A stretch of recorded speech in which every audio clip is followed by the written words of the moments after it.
You're listening to a Frequency Podcast Network production in association with City News.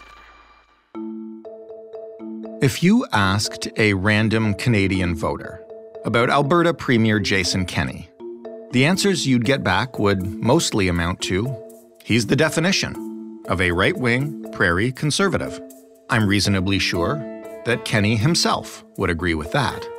However, if you ask members of his own right-wing conservative prairie party, a whole bunch of them would call him something else. And they wouldn't be kind about it either. The question of how many people in Kenney's United Conservative Party are angry at him right now can best be summed up by pointing out that Kenney himself agreed to move up a review of his leadership to this month. And then, as his party planned for it, well, the vote to determine the fate of Premier Jason Kenney's leadership of the UCP has been changed from an in-person vote to mail-in ballots. That sudden change comes after thousands signed up to vote. Meanwhile, Kenney has been caught on tape in private party meetings, calling a bunch of members of his own party kooks, and claiming that he is standing in the way of lunatics trying to take over the asylum. It wasn't long ago that Kenney was the conservative darling. He left Ottawa, he returned to Alberta, he united the Conservatives under one party, and they took down the NDP in a blowout election win. So what happened since 2019? What happens now as the leadership review results come in? What happens to the United Conservative Party? And what happens in the next election because of all of this?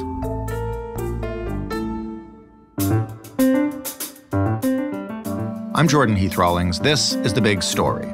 Jason Markusoff is a staff writer for Maclean's, based in Alberta, where absolutely nothing weird is going on in politics. Hi, Jason. Good day. Can you tell me, in general, how things are going in the Alberta political landscape right now? Not so smoothly? Especially not if you're Jason Kenney. Yeah. It hasn't been smooth for quite a while for Jason Kenney. It's been more than a year that we've had people basically openly calling for his ouster. And that includes members of caucus, who may have been talking on the down low, now talking openly. Presidents of riding associations throughout the province seem to be a pretty decent critical mass, if not a majority. Certainly a majority of the province doesn't like him. Trust levels, approval levels seem to be stuck around the 30s. And within his party, well, I guess we'll see when there's actually a leadership review result. We'll talk about that result coming up and whether or not people will get his head. But I first have to ask, before we get into that stuff, how did we get here? It's not that long ago, 2019, Jason Kenney rode back into Alberta, took the province back in a massive victory. Like, he was a conservative hero back then. That was not that long ago. Yeah, he had an outright majority of Albertans voting for him. About 3/4 of the seats his party won. He seemed to have locked things up. He'd united the old Progressive Conservatives and Wildrose Party, Unite the Right, to easily oust the Rachel Notley NDP after one term. COVID and a few other things that came with that, including a deep oil price crash, and job issues, really helped show how tenuous that unity was among Conservatives, especially when Jason Kenney had spent several months during the second wave, third wave, and fourth wave of the pandemic, dumping on vaccine mandates, dumping on mask mandates, preaching liberty, preaching free choice and personal responsibility, having to turn around and then in all those cases having to impose mask mandates, vaccine rules, just to prevent our hospitals from getting into deep trouble, having to triage patients away from ICU because they were too full. That really upset a lot of people who believed in his libertarian streak. That has really helped further the cause of people who don't like him, don't trust him, don't want him there, want somebody who won't be so attentive to the public health dictates, people who will get firmer action against Trudeau. It's a funny place we're in right now, but Jason Kenney is appealing to moderates within the Conservative umbrella to save his bacon. You mentioned moderates, you mentioned Wildrose and the former Conservative Party. Maybe if you could, as we talk about the leadership review, just quickly sketch out sort of the factions that are fighting over this. It's probably too easy to say just rural and urban are the two factions, but that's probably just a neat shorthand for it. Mm-hmm. The Wildrose Party was a largely rural, pretty hardline, hard-edged conservative, very anti-Ottawa, very grassroots movement. Jason Kenney merged in with the more urban, more moderate, more centrist progressive conservatives that had governed Alberta for more than 40 years until being dumped by Rachel Notley. He united them by the lure of power. And then once they were in power, he gave people on both sides of that coin reason to be disillusioned. Some of his moves on defending the oil sector from environmental criticism, curriculum reform, and some of his tack on COVID had really alienated the urban moderates. And then him eventually abandoning that tack on the pandemic and imposing rules had alienated him and developed a distrust in him among the hardliners, old Wildrose types, and just people who really believed in liberty and, people who were more supportive of the convoy arguments, the anti-vax crowd. They got really animated. And so he has people in both camps and MLAs in both camps wanting his head now. And so there's a leadership review happening, which was, I understand it, originally supposed to take place in full this weekend, but the plan has been broadened. Can you kind of just explain what's going to happen to him? Sure. What was supposed to happen was on April 9th, Saturday, in Red Deer, which is the city in between Calgary and Edmonton, kind of the big central Alberta hub, there was supposed to be a special general meeting just held for the purposes of holding a leadership review for Jason Kenney. It's very unusual. They were supposed to have this leadership review originally in the fall of 2022 during an annual general meeting, during a regular convention like other parties do. Kenney, under pressure from people who wanted his head, moved the leadership review into this special general meeting in April 2022, a full year ahead of the spring 2023 general election. So the party, if they wanted to get rid of their leader, would have time to replace him and find a new leader. And the idea behind this was that they'd have a few thousand people registering for this leadership, holding memberships, paying $100 to vote in person in Red Deer, up or down, yes or no, keep Jason Kenney or don't keep him. Thing was, there was a whole lot more interest in this leadership review than the party or than Kenney expected. There were 15,000. Mm-hmm. And there was no way you could fit 15,000 people into that Red Deer Convention Hall, nor was there a way to get 15,000 people to physically vote over a few hours span in person. So the April 9th in-person Red Deer vote was out the window based on sheer logistics. Right. One. And two, Jason Kenney knew if there were thousands and thousands of more people than he expected registering to vote for this thing, those people were probably not champing at the bit to keep him in power. Right. So this created both a logistical challenge and a political challenge for Jason Kenney and this leadership review. So instead of having a big in-person vote April 9th is the technical launch date of a mail-in vote where people will get ballots mailed to them.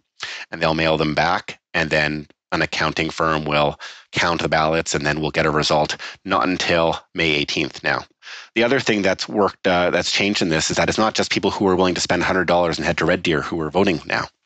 It's anybody in the party. So instead of 15,000 people, it's about 30,000 or more people who already hold memberships in the party and the new signups who are all voting. So Jason Kenney has effectively doubled the potential voter pool for him to get supporters in. And I imagine the most vocal among his opponents are totally fine with him changing the rules of the leadership review and have no problems with this whatsoever and will abide by the decision no matter what it is, right? That's a nice thing to think. And Jason Kenney would love to think that too, but I think his idealism does not extend to that way of thinking. Even before this happened, and there was whispers of this, people who were in the openly anti-Kenney camps were crying foul, saying he's going to rig the rules to suit him. And this allegation of him rigging the rules to suit him and using tricks to get advantage in a leadership contest is not without merit. There remains an ongoing RCMP investigation into how he campaigned and won the 2017 United Conservative leadership race to get this job as leader of his party.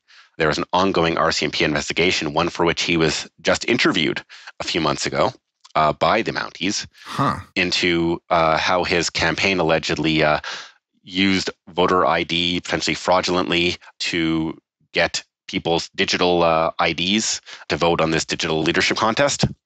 Not only was there that RCMP investigation into voter identification fraud, there was also a good body of evidence suggesting that Jason Kenney put up a whole extra candidate, or supported this whole extra candidate, Jeff Callaway, in that leadership campaign, who existed pretty much exclusively to kneecap his chief rival in that contest, Brian Jean.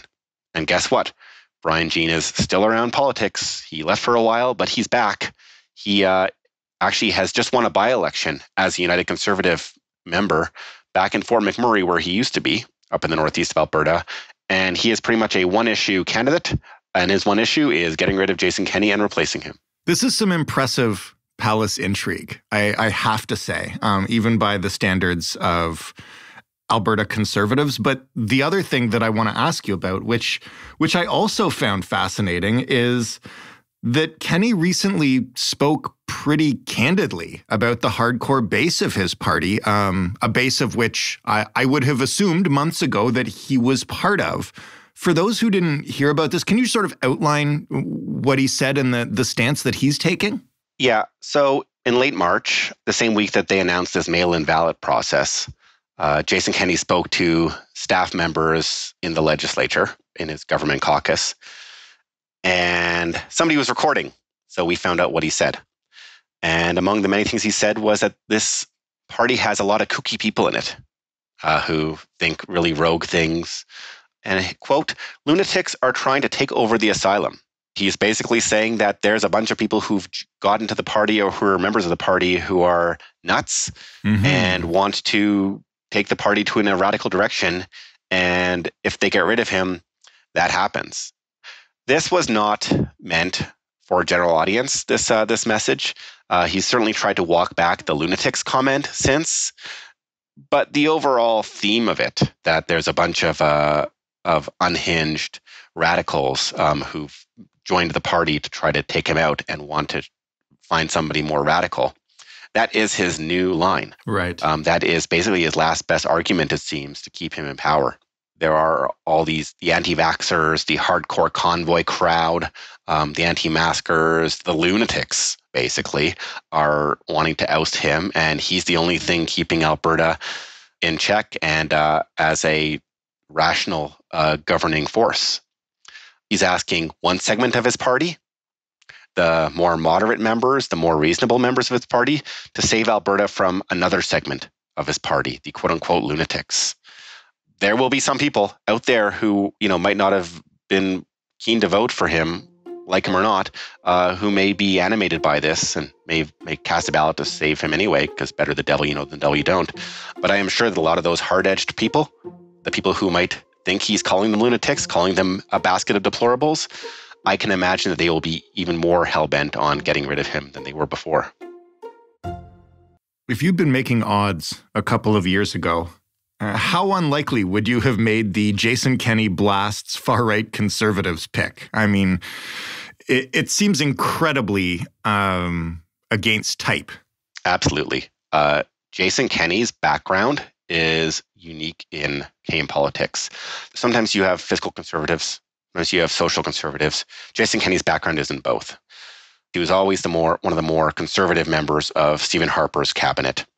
He was unabashedly conservative and right-wing and pro-oil, anti-green policy, anti-Ottawa, anti-Trudeau, progressive curriculum, anti-moderation for a long time in politics, in his running for the leadership of the United Conservatives, and as premier.